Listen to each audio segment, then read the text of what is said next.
Okay, socialisation og identitet.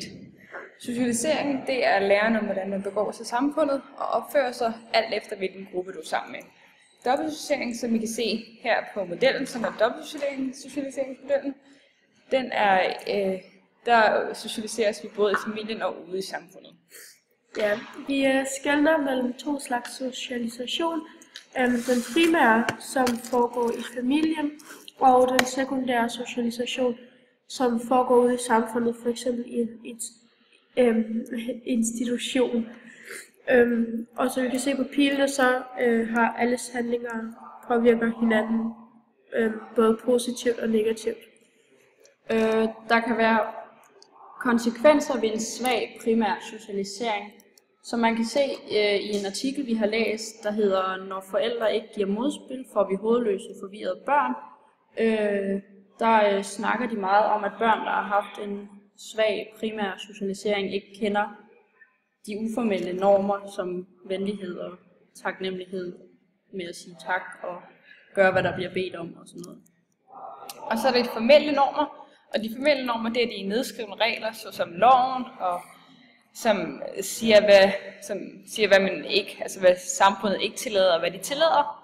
Og så er de uformelle normer, det er de uskrevne regler, som hvad som er at sige tak for mad og række hånden op, hvis du vil sige noget i klassen og så videre. Og så er der sanktioner, og det findes både i en negativ sanktion og en positiv sanktion. Negativ, det er en form for straf, hvor du fx kan få en bøde for at kan forstærkt, eller måske fordi at ens barn ikke har tømt opvaskemaskinen, så er der ikke noget fredagsslik på fredagen. Og en positiv sanktion, det er en belønning, og det kan simpelthen være, hvis du klarer det godt i skolen, så får du en god karakter, og det er meget rart at få en god karakter jo. Og så kan det også være, hvis du var med ude fra i urtehaven, du har hjulpet til meget, så kan det være, at du får en is, for du har været sød. Så er de sociale roller, som er altså hvordan du agerer, når du er sammen med forskellige personer. For eksempel i klassen, der kan du måske være klassens klovn, eller klassens larmende, eller den stille. Og i hjemmet, der kan du være noget andet, noget andet som for eksempel datter. Og så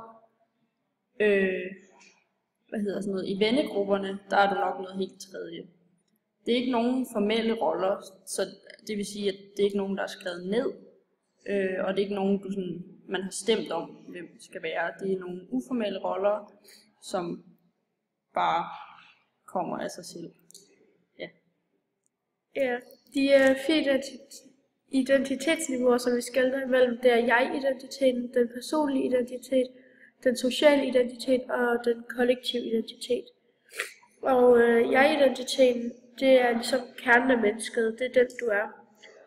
Og den personlige identitet, det er knyttet til det bevidste valg om, hvordan man gerne vil fremstå over for andre.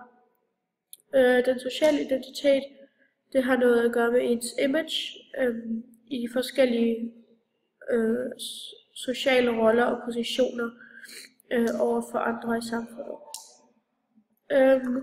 Og den kollektive identitet, det er ligesom de hovedgrupper, eller hvad siger, som for eksempel ens nationalitet og ens religion og sådan noget.